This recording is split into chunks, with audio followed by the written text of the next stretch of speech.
خلصنا بمحمد وأخرجنا من ظلمة ودياجر. السلام عليكم ورحمة الله تعالى وبركاته. الحمد لله رب العالمين وصلاته وسلامه على أشرف الأنبياء والمرسلين وخاتم الأنبياء والمرسلين سيدنا محمد وعلى آله وصحبه أجمعين. سبحانك لا علم لنا إلا ما علمتنا إنك أنت العليم الحكيم ولا فهم إلا ما فهمتنا يا رب العالمين. Alhamdulillah Rabbil Alamin. Terutama yang kami hormati bersama-sama, kami ta'zimi, kami cintai pimpinan Majlis Shahibul Fadilah Al-Habib An-Nasib Abu Bakar bin Salim Al-Attas. Mudah-mudahan Allah Subhanahu wa taala selalu menjaga beliau. Mudah-mudahan Allah Subhanahu wa taala memanjangkan umur beliau. Mudah-mudahan Allah Subhanahu wa taala selalu memberikan beliau kesehatan fi taatillah wa rasulih. Serta jajaran masyarakat, para habaib, para masyayikh, para kiai, para asatid yang tidak bisa saya sebutkan namanya satu persatu, namun insya Allah nama kalian sudah disebut oleh Allah Subhanahu wa taala dan nama kalian sudah disebut oleh baginda Muhammad sallallahu alaihi wasallam.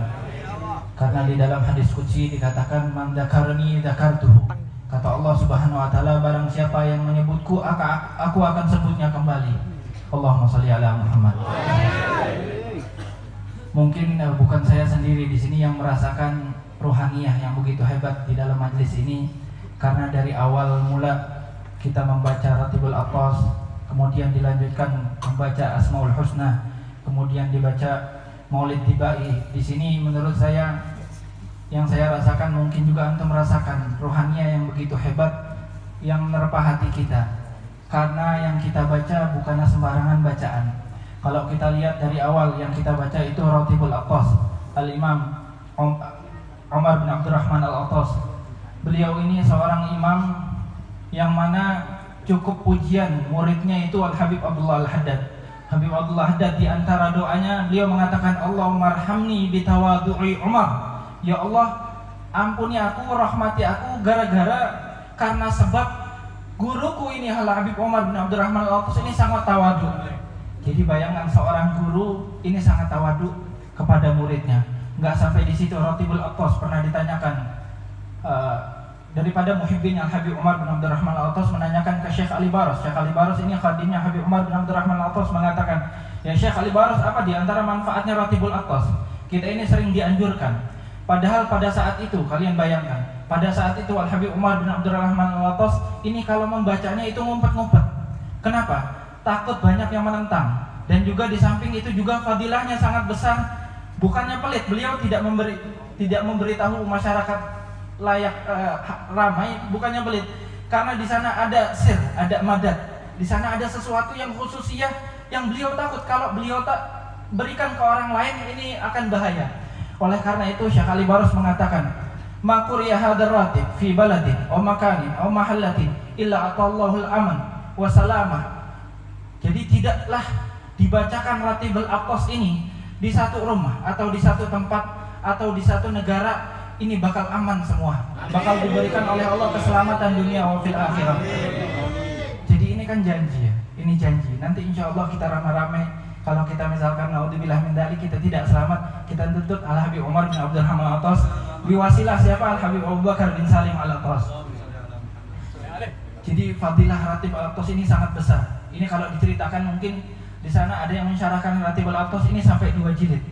Jadi cucu beliau mensyarahkan 2 jilid. Ini Ratibul Attas, tebal-tebal kitabnya. Terus juga disyarahkan juga sama murid beliau Syekh Ali bin Abdullah Baras. Ini disyarahkan juga. Kemudian setelah baca Ratibul Attas, kita mendapatkan rahmat, mendapatkan fuyudat, dapat sesuatu yang kita tidak bisa mentakbirnya, kita nggak bisa mengungkapkan apa itu sesuatu. Makanya bapak-bapak, di setiap majlis haruslah kita ketahui bahwasanya di setiap majlis itu ada yang namanya al-madad. Itu pasti. Al-madad itu sesuatu yang bakal kita bawa ini ke rumah kita, ke keluarga kita. Nah ini manfaatnya apa al-madad? Kita nggak bakal tahu. Madad ini sesuatu pemberian dari Allah Subhanahu wa taala yang kita aja sulit menjelaskan. Makanya para ulama tasawuf itu kalau menjelaskan madad itu nggak sampai gamblang. Soalnya kenapa? Ini masalah rasa, Pak. Masalah rasa, bukan masalah teori. kalau teori itu gampang, cuma rasa itu harus dirasakan. Seperti itu. Jadi setelah bacaan Ratibul Athos, kita membaca tadi Asmaul Husna. Asmaul Husna, siapa yang tidak tahu fadilahnya Asmaul Husna? Cukup satu cerita. Dulu Nabi Sulaiman, kenal nggih Pak? Nabi Sulaiman kenal nggih? Siapa Pak? Nabi Allah Sulaiman dulu. Beliau ini nabi yang sangat kaya, nabi raja yang sangat kaya. Setelah itu beliau itu pada saat itu nyari burung hudhud. Burung hudhud, jadi Nabi Sulaiman di antara mukjizatnya beliau itu bisa ngomong apa? Sama hewan. Pada saat itu burung hudhud tidak hadir. Akhirnya Nabi Sulaiman, kemana burung hudhud? Kok saya tidak hadir? Kok dia tidak hadir? Kalau misalkan dia ini tidak ada alasan, nanti bakal saya adab dia. Kemudian nggak lama burung hudhud datang. Akhirnya ditanya, kamu dari mana? Saya dari kerajaan di Yaman, namanya kerajaan Sabah, yang dipimpin oleh ratu yang sangat cantik jelita katanya. Oh, namanya siapa? Ratu Balqis namanya. Mereka menyembah apa? Mereka menyembah apa? Matahari. Lucu ya, kalau matahari disembah, malam menyembah apa dia? Seperti itu. Jadi terus Nabi Sulaiman kaget. Ya wes, kita datengin saja. Kata burung hudhud menyarankan nggak usah kita datengin. Kita utus utusan kita untuk mengatakan kalian mau beriman atau kita datengin, kita perangin. Akhirnya pas didatengin utusan Nabi Sulaiman, Ratu Bilqis ini mengatakan, ya wes, karena kita juga kaya, jadi kerajaan Sabah ini di Yaman dulu Pak, ini sangat kaya, banyak emas, tambang emas di sana, itu dihadiahkan untuk Nabi Sulaiman. Akhirnya Nabi Sulaiman dihadiahkan emas, beliau ini sumbernya emas, lebih kaya daripada Raja Sabah itu, yaitu Ratu Balqis. Setelah itu Nabi Sulaiman sudah tidak sabar, kirim surat sekali lagi kepada mereka, kalau mereka tidak mendatangi saya sekarang, saya akan perangi mereka. Mendapat surat itu Ratu Bilqis sangat ketakutan. Ini ngeri. Kata Ratu Bilqis, ini pasukan Nabi Sulaiman ini bukan hanya nabi, akan tetapi beliau ini raja. Jadi pasukannya, bala bentaranya sangat banyak dan sangat hebat-hebat. Setelah itu pas datang, akhirnya Ratu Bilqis ini luluh. Ya wes, kita datangin saja. Ini bahaya, nanti kerajaan Sabah ini hancur. Pas didatengin, kata Ratu Bilqis ngomong sama anak buahnya, bawa emas yang banyak, biar mereka ini nanti pas kita negosiasi apa sih agama mereka, kita ini bisa selamat. Akhirnya pas lagi jalan Ratu Bilqis, Nabi Sulaiman nggak sabaran. Akhirnya mengatakan apa? Qala ya ayyuhal malak, ayyukum ya'tini bi'arsyiha qabla an yu'tuni muslimin. Wahai para bala bentaraku, saya minta permintaan. Siapa orang yang bisa mendatangkan kerajaan Sabah itu sebelum mereka datangin aku? Jadi kerajaan ini mau diangkat, dipindahkan Pak, dari negeri Yaman. Qala ifritun minal jin. Ini di Al-Quran gitu ceritanya. Qala ifritun minal jin, ana atika bihi qabla an taquma min maqamik wa inni laqawin amin. Kata qala ifritun minal jin, ada namanya ifrit. Ini sering dengar nggih ifrit. Sebenarnya ifrit itu di dalam bahasanya itu apa ya, yang sangat kuat gitu, kuat dan pintar. Cuman kita keterusan mengartinya itu apa? Jin ya. Qala ifritun minal jin, ana atika bihi qabla an taquma min. Aku bisa mendatangkan kerajaan Sabah di depan matamu sebelum engkau bangun dari tempat dudukmu. Oh, ini hebat banget berarti. Jadi kerajaan didatangi itu secepat Nabi Sulaiman sebelum mengangkat bokongnya dari tempat duduknya itu sudah datang. Setelah itu enggak, ada kelompok Nabi Sulaiman yang menentang lagi. Qala alladzi indahu ilmun minal kitab. Ini tafsirannya ada dua. Qala alladzi indahu ilmun minal kitab. Ada yang mengatakan qala ini orang yang berkata ini Nabi Sulaiman sendiri. Cuman ada yang mengatakan ini ada satu orang biasa, enggak dikenal. Cuman umatnya Nabi Sulaiman. Qala alladzi indahu ilmun minal kitab. Ana atika bihi qabla an yartadda ilaika tarfu. Aku bakal datangkan singgasana Ratu Bilqis ini sebelum engkau sempat melek. Melek apa Pak? Berkedip mata seperti itu. Jadi lebih cepat lagi, lebih masya Allah lagi. Akhirnya orang-orang di situ di kerajaan Nabi Sulaiman heran, ini orang siapa? Kata Nabi Sulaiman, coba. Akhirnya dia datangkan secepat sebelum Nabi Sulaiman ini selesai berkedip, itu kerajaan Ratu Balqis itu sudah ada di depan Nabi Sulaiman. Sallallahu alaihi Nabi. Setelah itu akhirnya orang-orang heran, sampean ini siapa? Kok bisa mendatangkan jin ifrit itu sampai kalah kekuatannya? Katanya, ini sebagian tafsir mengatakan, ini amalan orang ini satu, Pak. Setiap hari membaca Asmaul Husna.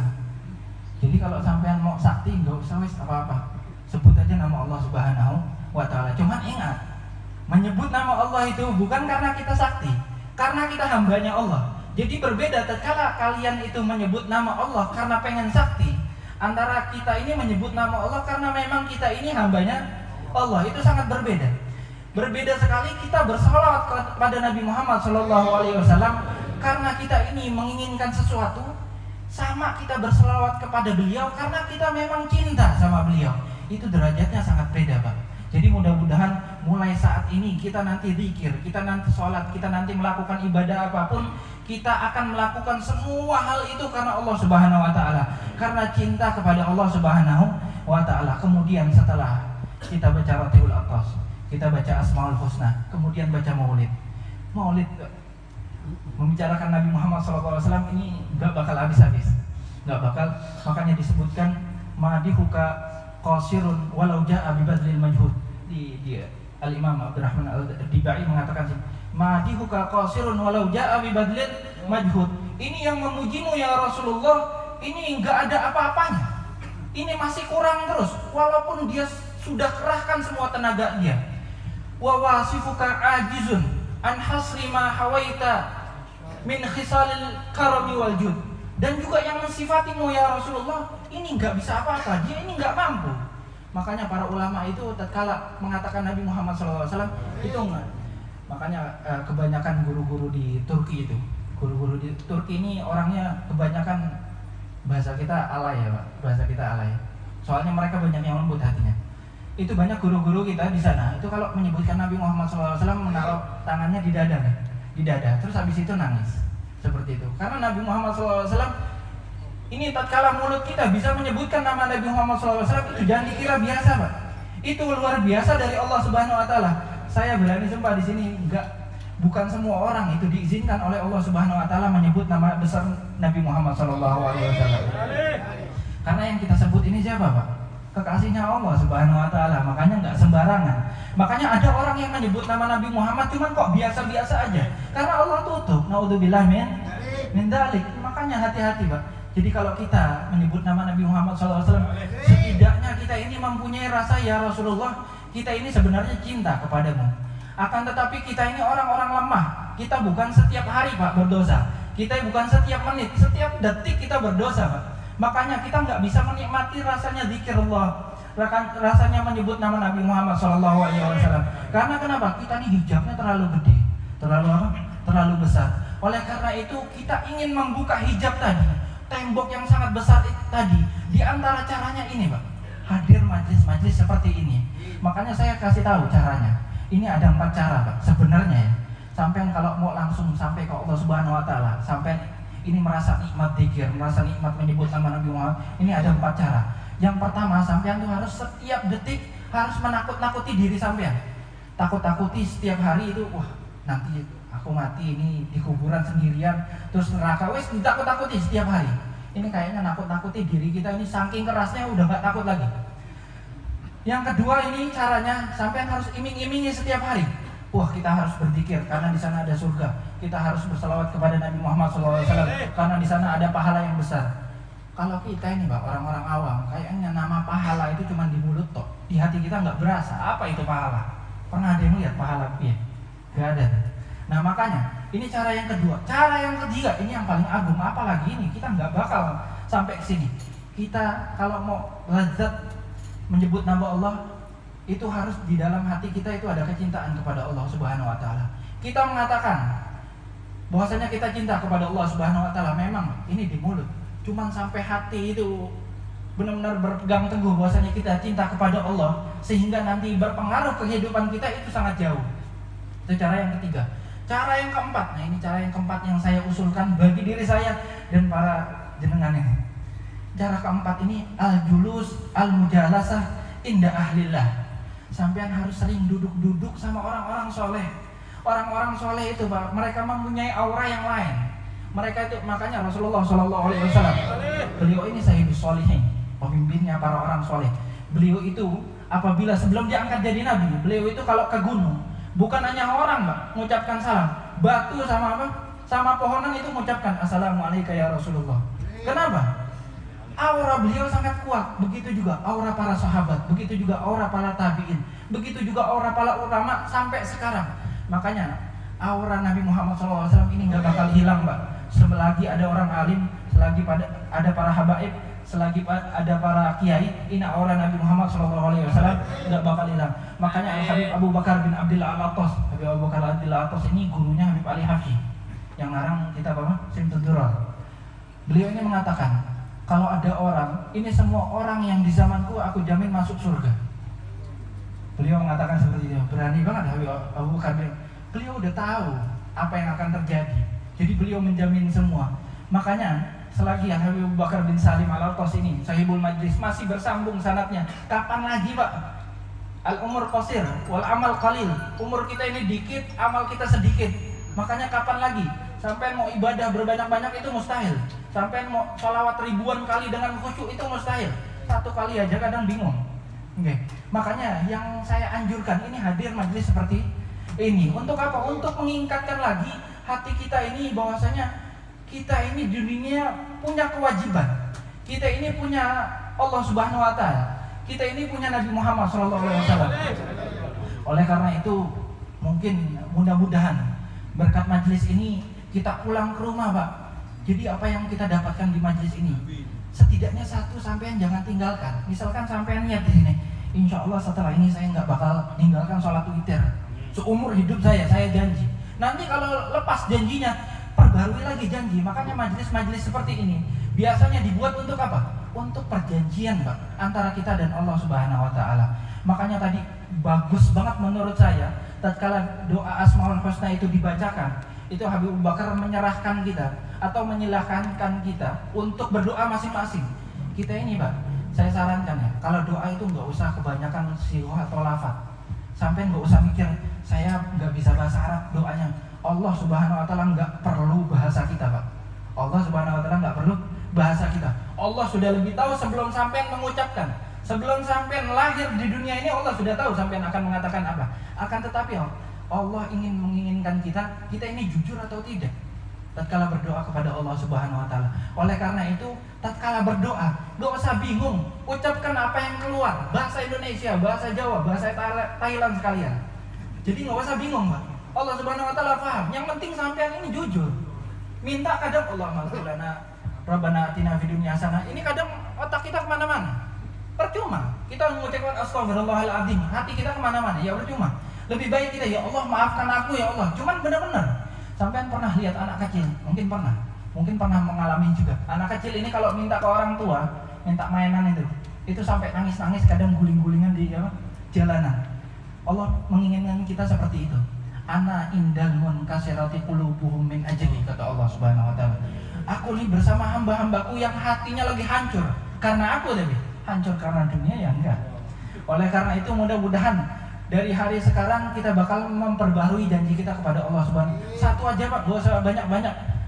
Mungkin gini ya, saya mulai hari ini kalau masuk kamar mandi kaki kanan dan baca doa, insya Allah berkat itu nanti kita ditolong oleh Nabi Muhammad SAW. Nanti di hari kiamat kita bakal mengatakan, ya Rasulullah, saya pernah berniat, saya pernah bahkan janji kepada engkau, aku akan mengamalkan sunnah engkau, yang mana aku akan mendahulukan tatkala masuk kamar mandi itu dahulukan kaki kiri. Ini sunnah Pak. Cuman banyak orang yang ngeremehkan. Mereka nggak tahu sunnahnya siapa. Ini sunnah Asyraful Anbiya wal Mursalin, Sayyidina Muhammad sallallahu alaihi wasallam. Mudah-mudahan dari sini dan sampai seterusnya, sampai akhir hayat kita akan memegang sunnahnya Nabi Muhammad sallallahu alaihi wasallam. Semua yang ada di sini diberikan kesehatan walafiat. Semua yang ada di sini dilancarkan, dilapangkan urusannya, rezekinya. Semua keluarga kita yang ada di rumah maupun yang hadir diberikan kesehatan walafiat. Kita diangkat semua bala dan ujian dari dunia ini. Kita tidak dibiarkan oleh Allah Subhanahu wa taala berdiam diri, padahal di sana ada para habaib, padahal di sana ada para kiai yang mengadakan majelis-majelis seperti ini. Ini adalah pilihan dari Allah Subhanahu wa taala. Wassallallahu ala sayyidina Muhammadin wa ala alihi wasallam. Wassalamu alaikum warahmatullahi wabarakatuh.